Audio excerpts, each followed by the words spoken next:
okay မင်္ဂလာပါကျွန်တော်ဒီနေ့ABC UPS ပေါ့နော် SRT တန်းကြီးလေးကိုဒါ customer test run ခိုင်းတာနဲ့ထုတ်ပြီးတော့ဆိုင်ရင်းနေပေါ့နော်ကျွန်တော် IB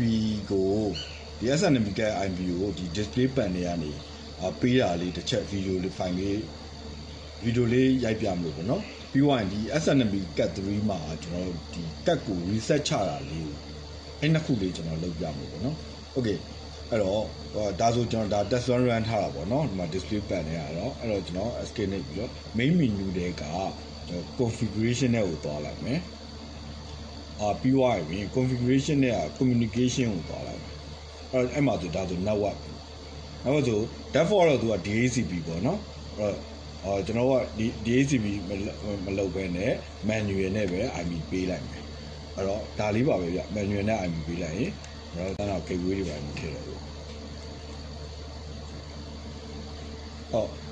ဒါ network က reboot လုပ်သွားတာပေါ့နော် network ကကျွန်တော်ပြီးတော့နောက်မှာတစ်ချက်ပြပြီပေါ့ network ကပဲ reboot လုပ်တာလုံး site တွေပါဘာမှမထားဘူး application ပြန်ပေါ်လာပြီစန reboot ချနေတယ်အဲ့တော့ဒီမှာလဲကျွန်တော်တို့က IP ကို IP address ကိုဝင်ကြည့်လို့ရပြီပေါ့နော်ဒီမှာဆို IP address ကိုကြည့်လို့ရတယ်ဒီမှာဆိုရင်ပေါ့နော် pin လို့တော့ကျွန်တော်တို့ရနေတယ်ဒီထဲမှာလဲကျွန်တော် IP ကြည့်တော့လဲIP ကြည့်တော့လဲ IP ကတွေ့နေရတယ်ပေါ့နော်အဲ့တော့ pin လို့လဲထွက်နေတယ်ဒီကတော့ဝင်ဖို့ password မေ့နေတာပေါ့နော်အဲ့လိုချိန်ကြရကျွန်တော်ကဒီအနောက်ကသူ့ရဲ့ hard reset ချတာလေးကျွန်တော်တစ်ချက်ပြပါမယ်ဗျလွယ်ပါလေဗျသူကဒီမှာဆိုရင်ဒါသူ့ကက်ကပေးတင်ပါပြီးသားပေါ့နော်ဟုတ်ပြီကျွန်တော်ကဘာမလို့ဗျဒီမှာဘောပင်တစ်ချောင်းလေးပဲလိုပါတယ်ဘောပင်အချုံလေးပေါ့ဒီမှာဗျသူ့ရဲ့ reset button လေးကဒီမှာဒီအပေါ်လေးမှာဒီမှာ reset button လေးပါဗျ reset button လေးချုပ်လိုက်ရနော်အဲ့တော့ဒီမှာဗျ reset button လေးကဒီဘက်မှာရှိတယ်ဘောပင်လေးပဲလိုပါဗျဒီမှာလေးသူ့ဟောလေးကိုဖိထားလိုက်မယ်ကျွန်တော်တောက်လျှောက်ဖိထားလိုက်ပြီးတော့အဝါလေးပေါ်တယ်ဒီတောက်လျှောက်ဖိထားတာ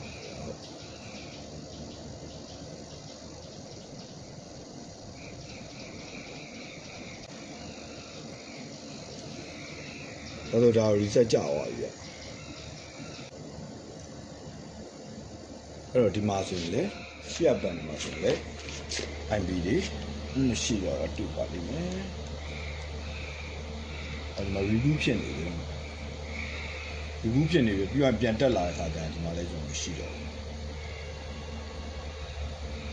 IP တွေရောပါရောပေါ့နော်အကုန်လုံး hard reset ဆိုတော့အကုန်လုံး log တွေရောပါရောအကုန်မရှိတော့ဘူး